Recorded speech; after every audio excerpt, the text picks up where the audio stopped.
ఈరోజు food safety commissioner గారు మరియు కలెక్టర్ గారి ఆదేశాల మేరకు ఈ ఆత్రేయపురం డాక్టర్ బిఆర్ అంబేద్కర్ కోనసీమ జిల్లాలో ఈ పూతరేకుల తయారీ యూనిట్స్ అన్ని సర్ప్రైజ్గా 4 ఫుడ్ సేఫ్టీ ఆఫీసర్లు తీసుకొచ్చి నెంబర్ 1 రుక్కయ్య, 2 శ్రీకాంత్ చౌదరి గారు, నెంబర్ 3 సుబ్బారావు గారు, ఇంకొక అతను ప్రసాద్ గారు, వాళ్ళిద్దరు వేరే వేరే షాపుల్లో ఉన్నారు. ఇప్పుడు ఇక్కడ షణ్ముఖ డ్రై ఫ్రూట్స్ అమ్మే షాపులో ఇన్స్పెక్ట్ చేశాము. ఇక్కడ బ్రాండ్ నేమ్ లేనటువంటి నెయ్యి ప్యాకెట్స్ సుమారు 150 కేజీస్ స్టాక్ సీజ్ చేసి దీంట్లో నుంచి శాంపిల్ లిఫ్ట్ చేసి పరీక్షల నిమిత్తం ల్యాబొరేటరీకి పంపిస్తున్నాం. బేసింగ్ ఆన్ ద రిపోర్ట్ ఇతని మీద చర్యలు తీసుకుంటాం. అప్పటి వరకు ఈ స్టాక్ ని సీజ్ చేసి కస్టడీలో ఉంచుకోవడం జరుగుతుంది.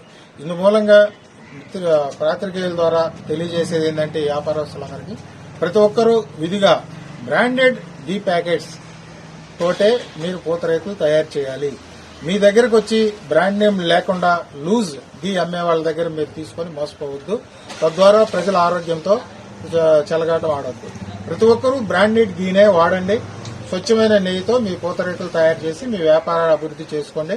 ప్రజల ఆరోగ్యాన్ని కాపాడమని చెప్తున్నాం. నెక్స్ట్ టైం మళ్ళా సర్ప్రైజ్ గా చేస్తాం. ఇప్పుడు 3 చోట్ల 3 శాంపిల్స్ తీసాం. అట్లానే పూతరేకులు కూడా శాంపిల్ తీస్తున్నాం. మొత్తం 8 శాంపిల్స్ ల్యాబొరేటరీకి పంపిస్తున్నాం.